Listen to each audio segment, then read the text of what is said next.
नमस्कार साथियों, हैप्पी दीपावली।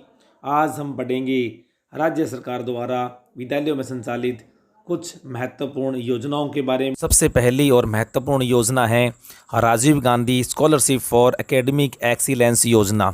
इस योजना को साथियों पहले भी मैंने पढ़ाया था, लेकिन कुछ संशोधन के कारण मैं इसे वापस लेकर आया हूँ। यह योजना वर्ष 2021 में शुरू की गई, जिसकी घोषणा सीएम अशोक गहलोत साहब ने 2021-22 के बजट सत्र में की थी। और इस योजना के अनुसार प्रतिवर्ष 200 मेधावी विद्यार्थियों को विदेश में सूचीबद्ध 150 विश्वविद्यालयों या शिक्षण संस्थानों में यूजीए, पीजीए या पीएचडी करने के लिए वित्तीय सहायता प्रदान की जाती है। और इस योजना के लिए जो मैक्सिमम आय है वो कितनी होनी चाहिए परिवार की? 25 लाख रुपए से ज़्यादा ना हो। लेकिन जून 2022 में संशोधन करके एक काम और कर दिया गया है कि इसमें ट्यूशन फीस के साथ साथ में अन्य होने वाले खर्चों में भी क्या है 50% तक का खर्चा राज्य सरकार के द्वारा वहन किया जाएगा, जिसकी अधिकतम जो राशि होगी वो 10 लाख रुपए तक होगी। तो ये बहुत ही महत्वपूर्ण योजना है। नेक्स्ट है मुख्यमंत्री बाल गोपाल योजना। ये योजना भी हमने पहले पढ़ी थी, लेकिन कुछ चेंजेज है इसलिए इसको भी दोबारा लेकर आना पड़ा।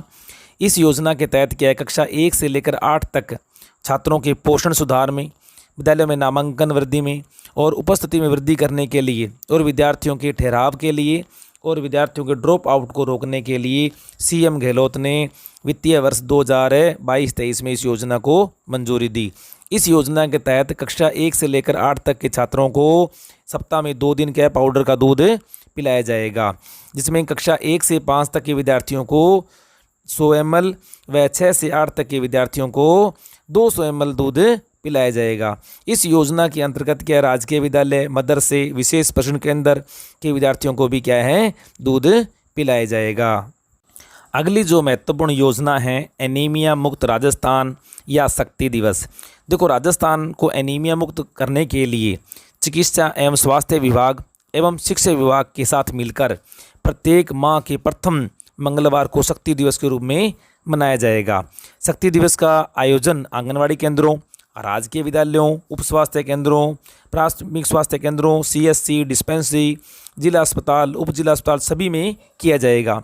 इसका मेन उद्देश्य यह है कि बच्चों, महिलाओं व किशोरियों में एनीमिया की दर को क्या करना, कम करना।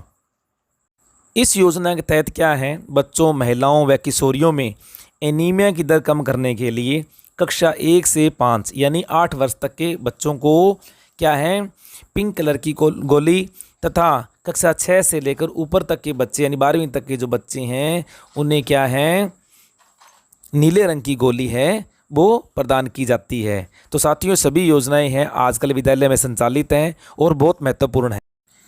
नेक्स्ट है आज़ादी का अमृत महोत्सव।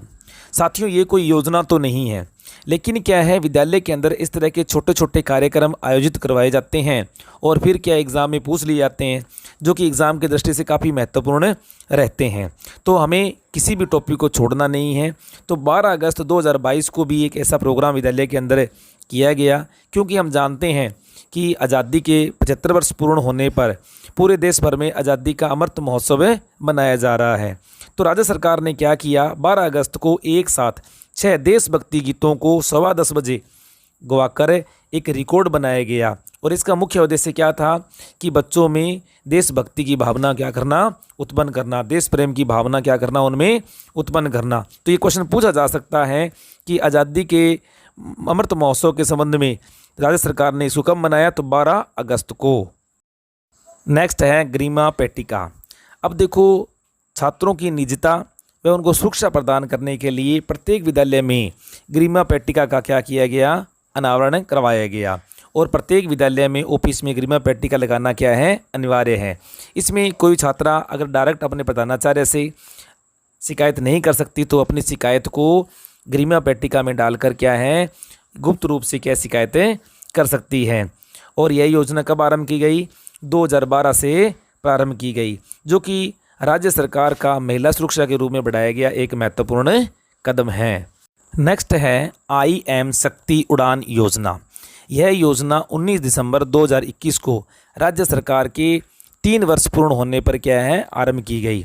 इस योजना के तहत क्या हुआ कि ग्रामीण क्षेत्रों के 282 ब्लॉक्स में और 531 आंगनबाड़ी केंद्रों पर और 10 से लेकर 45 वर्ष तक की किशोरियों व महिलाओं को 12 सैनिटरी नैपकिन्स है प्रति मंथ के हिसाब से निःशुल्क वितरण किया जाएगा।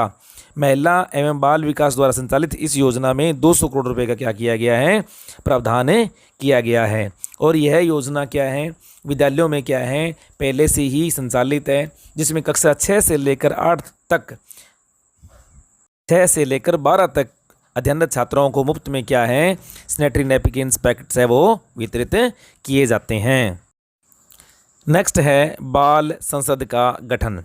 देखो अंतर्राष्ट्रीय साक्षरता दिवस 8 सितंबर को हर वर्ष मनाया जाता है और इस मौके पर क्या है सरकार ने छात्र छात्राओं को जागरूकता बढ़ाने के लिए और विद्यालय के अंदर क्लासरूम व विद्यालय में आने वाली समस्याओं को संस्था प्रधान व अपने अध्यापकों को अवगत कराने के लिए क्या किया गया प्रत्येक क्लास में से एक एक मॉनिटर चुनकर क्या है बाल संसद का गठन किया गया, जो कि पूरे विद्यालय का ध्यान रखेंगे और समस्याओं से संस्था प्रधान को अवगत कराएंगे।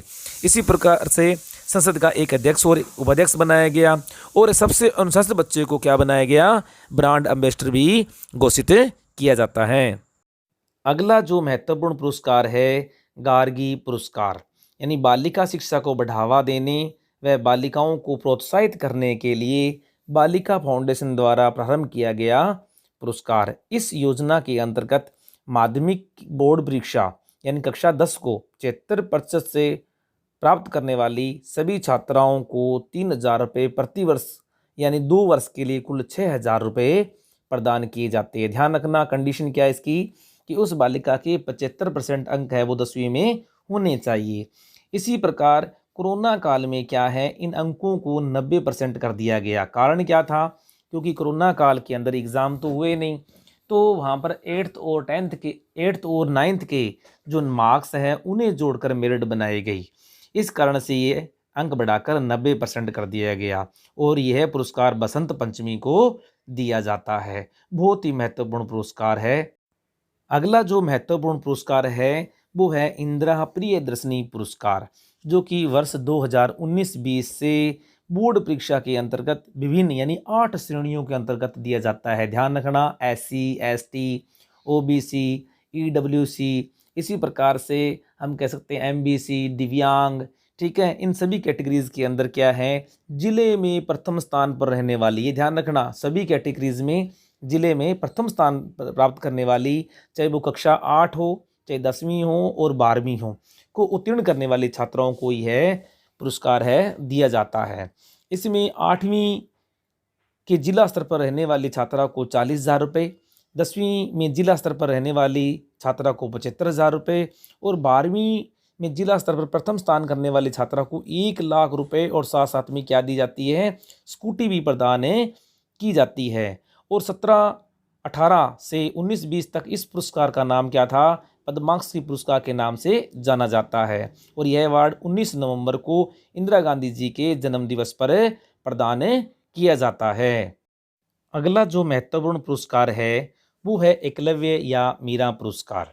अब देखो एक तो होता है अपने पास में माध्यमिक शिक्षा बोर्ड अजमेर, इसी प्रकार से एक होता है हमारे पास में राजस्थान स्टेट ओपन स्कूल जिसे हम कहते हैं RSOS, जो अपने एग्ज़ाम के यानी फर्स्ट ग्रेड एग्ज़ाम के अंदर स्पेशल टॉपिक भी दिया गया है। अब देखो राजस्थान स्टेट ओपन स्कूल की कक्षा 10 व 12 की मेरिट में आने वाले छात्र छात्राओं को मीरा व एकलव्य पुरस्कार दिए जाते हैं, यानी जो बालक है यानी छात्र हैं उन्हें एकलव्य पुरस्कार व छात्राओं को मीरा पुरस्कार दिए जाते हैं। अब देखो ये पुरस्कार क्या है 10th और 12th की मेरिट में आने वालों को दिए जाते हैं। और सबसे बड़ी बात ध्यान रखना कि इस पुरस्कार के लिए मेरिट में आने वाले के कम से कम 60% अंक होना भी अनिवार्य है। 3 स्तरों पर दिए जाते हैं, राज्य स्तर, जिला स्तर और खंड स्तर पर दिए जाते हैं। अब प्रथम स्थान जो राज्य स्तर पर प्राप्त करता है उसके लिए 21,000 रुपये और द्वितीय स्थान वालों को 11,000 रुपये, दोनों में चाहे वो एकलव्य हो चाहे मीरा हो। इसी प्रकार से जिला स्तर पर 11,000 व 5,100 और खंड स्तर पर क्या 3,100 और 5,100 रुपये प्रदान किए जाते हैं। अगला जो महत्वपूर्ण पुरस्कार है मेधावी विद्यार्थी लैपटॉप योजना या पुरस्कार। ये क्या है कि राजकीय विद्यालयों में बोर्ड परीक्षा 8वीं 10वीं व 12वीं को न्यूनतम 75% से उत्तीर्ण करने वाले छात्र छात्राओं में जो प्रथम 6000 स्थानों पर रहते हैं उन विद्यार्थियों को राज्य स्तर पर तथा जिला स्तर पर 70% से अधिक अंक प्राप्त करने वाले 100 विद्यार्थियों को मुफ्त में लैपटॉप है वो प्रदान किए जाते हैं। और ये योजना कब आरंभ की गई? 2013-14 से आरंभ की गई। प्रारंभ में क्या था, इस योजना के लिए क्या दिए जाते थे? 6000 रुपये दिए जाते थे। बाद में क्या है, इस योजना में क्या है, लैपटॉप प्रदान किए जाने लगे। अगली जो महत्वपूर्ण पुरस्कार स्वरूप जो योजना है वो है कालीबाई भील मेघावी बालिका स्कूटी योजना।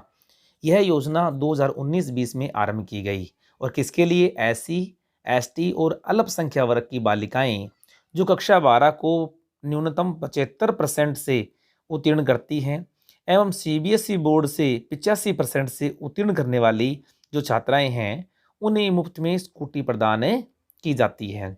इसी प्रकार से एक योजना थी देव नारायण स्कूटी योजना। यह योजना 2015-16 में आरंभ किया गया और किसके लिए? MBC के लिए। पता ना आपको, 5 जातियों को MBC में रखा गया था। वो छात्राएं 75% से अपनी 12वीं कक्षा को उत्तीर्ण करती है तो उन्हें मुफ्त में स्कूटी प्रदान की जाती है। इसी प्रकार से एक अन्य अपने पास में योजना है आर्थिक पिछड़ा वर्ग की सामान्य छात्रा को स्कूटी योजना। आपने सुना है आजकल EWS, यानी 2017-18 में आरंभ की गई और EWS की जो छात्राएं हैं जो 85% से उत्तीर्ण करने वाली छात्राओं को क्या है, मुफ्त स्कूटी प्रदान की जाती। रसोई योजना, आपको पता है साथियों, इस योजना का शुभारंभ श्रीमान अशोक गहलोत साहब ने 20 अगस्त 2020 को किया था और उस समय राज्य में 358 इंदिरा रसोई योजनाएं यानी रसोइयाँ वो संचालित थी और ये सारी की सारी कहाँ पर संचालित है? नगरपालिका क्षेत्र में। लेकिन आज के दिन जब मैं रिकॉर्ड कर रहा हूँ 18 सितंबर 2022 को 512 नवीन इंदिरा रसोइयों का शुभारंभ है श्रीमान अशोक गहलोत जी के द्वारा और किया जा रहा है। इस प्रकार से कुल मिलाकर अब वर्तमान में अगर आपसे कोई पूछे कि कितनी इंदिरा रसोई है वो संचालित है तो ध्यान रखना 870। दूसरी बात ये है कि इसमें विशेष क्या है, तो इसमें भोजन है 8 रुपये प्रति थाली दिया जाता है जिस पर राज्य सरकार प्रति थाली 12 रुपये अनुदान देती है। लेकिन क्या है, अनुदान की राशि भी क्या है, बढ़ा दी गई है। जो कितनी कर दी गई है, 5 रुपये और बढ़ाकर अनुदान की राशि कितनी कर दी गई है, 17 रुपये कर दी गई है। तो ये आपको पता रहना चाहिए। 2 परिवर्तन हुए इसमें, 512 नवीन, कुल मिलाकर कितनी होगी, 870 इंदिरा रसोई हो गई। दूसरी बात, 5 रुपये अनुदान की राशि बढ़ाकर कितनी कर दी गई है, 17 रुपये अनुदान कर दिया गया है। और इस योजना का मुख्य उद्देश्य क्या था? इस योजना का मुख्य उद्देश्य ये था कि ज़रूरतमंद व्यक्तियों को सस्ती दरों पर सम्मानपूर्वक बिठाकर, ठीक है, सम्मानपूर्वक बिठाकर 2 समय का भोजन उपलब्ध करवाना था। और ये योजना कहाँ संचालित है? नगरपालिका क्षेत्र में। और इसकी थीम क्या है? कोई भूखा ना सोए। तो ये थी महत्वपूर्ण योजना इंदिरा रसोई योजना। अगली जो महत्वपूर्ण योजना है देव नारायण नगर एकीकृत आवासीय योजना। तो ये क्या है? प्रदेश की पहली पशुपालक आवासीय योजना है जिसका शुभारंभ 19 जून 2022 को कोटा शहर में नगरीय विकास मंत्री श्रीमान शांति धारीवाल ने पशुपालकों को वहाँ की चाबियाँ देकर गृह प्रवेश करवाकर किया। ध्यान रखना, प्रदेश की पहली और देश की भी क्या है, ये पहली आवासीय योजना है जहाँ पर क्या है, एक साथ 1227 पशुपालकों को बसाया जाएगा। और यह आवासीय योजना कहाँ है? धर्मपुरा कोटा में स्थित है। ठीक है, ध्यान रखना इस बात का। और इस योजना में क्या है, 738 आवासों का निर्माण किया गया है जिसमें मवेशियों के लिए आवास, इसी प्रकार बिजली के लिए 33 kV सब स्टेशन, पानी की व्यवस्था, सीवरेज की व्यवस्था, बच्चों के लिए अंग्रेजी माध्यम स्कूल, चिकित्सा, दूध मंडी, हॉट बाज़ार, सामुदायिक भवन, पुलिस चौकी, इसी प्रकार से मवेशियों के लिए चारे के लिए चारागृह मैदान, यानी सभी चीज़ों की व्यवस्था एक साथ एक जगह पर की गई है। और इस पर कुल कितना खर्च आया है? 300 करोड़ रुपए। ध्यान रखना, कितना खर्च आया? 300 करोड़ रुपए इस पर खर्च आया है। अभी तक इसमें कितने 501 पशुपालकों को तो आवंटन कर दिया गया है, बाकी का आवंटन है वो जारी है। तो ध्यान रखना, आपसे क्वेश्चन पूछा जा सकता है कि देश की या प्रदेश की, राजस्थान की पूछ सकते हैं, पहली पशुपालक आवास योजना कहाँ है? धर्मपुरा कोटा के अंदर स्थित है। अगली जो महत्वपूर्ण योजना है मुफ्त स्मार्टफोन योजना। देखो, जब से श्रीमान अशोक गहलोत मुख्यमंत्री बने हैं तब से नंबर ऑफ योजनाओं की क्या इन्होंने घोषणा कर दी है। तो ये महिलाओं के लिए बहुत ही महत्वपूर्ण योजना जो आज के समय की मांग भी है। तो क्या है इस योजना में कि मुख्यमंत्री चिरंजीवी स्वास्थ्य बीमा योजना में शामिल 1.33 करोड़ जो महिलाएं हैं उन सबको क्या है स्मार्टफोन देने की योजना है, जो जिसकी घोषणा श्रीमान अशोक गहलोत साहब ने की थी। और ये योजना आरंभ कब होगी? सितंबर से ये योजना आरंभ हो जाएंगी, यानी स्मार्टफोन मिलने आरंभ हो जाएंगे। और महिला मुखिया को स्मार्टफोन, वो भी कौन से? ड्यूल सिम वाला, यानी 2 सिम होगी, 2 सिम वाला स्मार्टफोन, 3 साल के लिए इंटरनेट डाटा भी मिलेगा, प्रदान किए जाएंगे। सबसे बड़ी शर्त क्या है इसके लिए कि महिला मुखिया के पास में जन आधार कार्ड होना अति आवश्यक है। और ये योजना सभी कंपनियों के लिए खोल दी गई है, चाहे वो BSNL हो, चाहे वो जियो हो, चाहे एयरटेल हो, वोडाफोन हो, आइडिया हो, सभी कंपनियां क्या इसमें भागीदारी कर सकेगी। शर्त ये है कि उन्हें एक तो मोबाइल फ़ोन देना पड़ेगा और क्या है उनको मुफ्त 3 साल के लिए डाटा प्रदान करना पड़ेगा। और अगली सबसे महत्वपूर्ण शर्त ये है कि कंपनी के पास में लाइसेंस होना चाहिए। इसी प्रकार से ब्लॉक और ज़िला लेवल तक क्या होने चाहिए? ऑफिस होने चाहिए।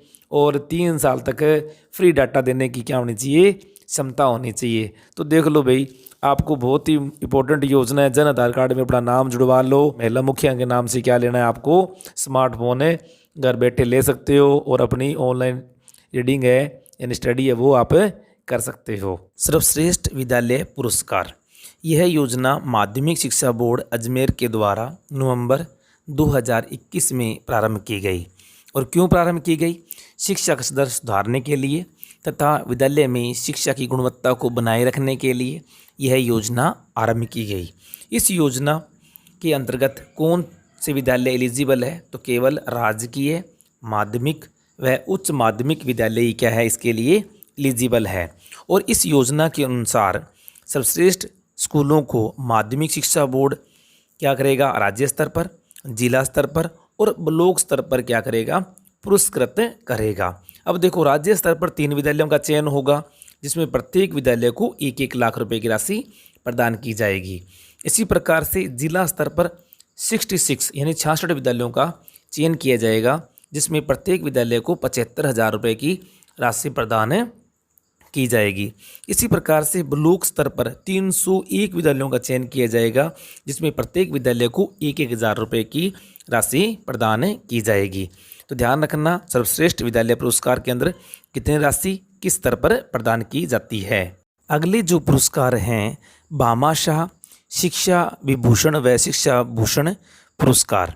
अब देखो इसमें क्या है, शिक्षा विभाग राजस्थान सरकार की ओर से राज्य के स्कूलों में अनुदान देने वाले भामाशाहों या स्कूलों के विकास के अंदर योगदान देने वाले, जैसे वाटर कूलर लगा देना, कोई रैंप बना देना, कोई कमरा बनवा देना, इस तरह से योगदान करने वाले जो भामाशाह है उनको राज्य स्तर पर, जिला स्तर पर और ब्लॉक स्तर पर क्या है सम्मानित किया जाएगा। लेकिन इसके लिए क्या है, एक शर्त है और 3 तरह के पुरस्कारों को आरंभ किया गया है। पहला पुरस्कार है शिक्षा विभूषण सम्मान, यानी जो व्यक्ति विद्यालय को 1 करोड़ से अधिक का क्या करेगा, दान करेगा, उसको शिक्षा विभूषण सम्मान दिया जाएगा। इसी प्रकार से शिक्षा भूषण सम्मान जो 15 लाख से लेकर 1 करोड़ तक का योगदान करेंगे। और तीसरा है शिक्षा श्री सम्मान, यह 1 लाख से 15 लाख तक दान देने वाले भामाशाहों को प्रदान किया जाएगा। तो यह विद्यालयों में अधिक से अधिक भामाशाहों को प्रेरित करने, उनको विद्यालय से जोड़ने के लिए चलाई गई एक योजना है। अगले पुरस्कार हैं बहुत इंपॉर्टेंट, ध्यान रखना, राजीव गांधी ग्रामीण ओलंपिक पुरस्कार। अब देखो हाल ही में सभी गांवों में ब्लॉक स्तर पर राजीव गांधी ग्रामीण ओलंपिक खेलों का आयोजन किया जा रहा है। तो इसमें क्या है, विजेताओं व उप विजेताओं को अलग अलग तरह के अवार्ड भी दिए जा रहे हैं तथा राज्य स्तर पर जो विजेता होंगे उन्हें पंचायत संवर्ग में जो नौकरियां निकलेगी उनमें प्राथमिकता दी जाएगी। ध्यान रखना, बहुत ही इंपॉर्टेंट बात है कि राज्य स्तर पर जो विजेता होंगे उन्हें क्या होगा, पंचायत संवर्ग में नौकरियों में प्राथमिकता दी जाएगी। ठीक है ना। और ये गेम्स कब आरंभ हुए? 29 अगस्त से 5 अक्टूबर तक। बाकी जो ग्राम हैं, ब्लॉक है, जिला स्तर पर सभी विजेता उपजेताओं को प्रशस्ति पत्र, मेडल व ट्रॉफी प्रदान की जाती है। अगले जो पुरस्कार हैं वो शिक्षा मंत्रालय भारत सरकार द्वारा प्रदत्त पुरस्कार हैं, जो कि 28 जून 2022 को शिक्षा मंत्रालय द्वारा परफॉर्मेंस ग्रेडिंग इंडेक्स के आधार पर, यानी जितने भी ज़िले हैं भारत के सब जिलों का क्या किया गया, शैक्षिक गुणवत्ता, वहाँ पर उपलब्ध संसाधनों, शैक्षिक नवाचारों, यानी 83 पॉइंट्स के आधार पर रैंकिंग दी गई। और सबसे बड़ी अच्छी बात यह है कि राजस्थान का सीकर जिला है जो क्या सभी श्रेणियों में टॉप रहा। इसी प्रकार से झुंझुनू है वो क्या रहा, द्वितीय स्थान पर, और जयपुर क्या रहा, तृतीय स्थान पर रहा। तो इस प्रकार से ये रैंकिंग है वो क्या है, एग्ज़ाम में पूछ ली जाती है। तो सभी साथी हैं वीडियो को लाइक कर दें, शेयर कर दें और चैनल पर नए हैं तो सब्सक्राइब कर दें। Thank you.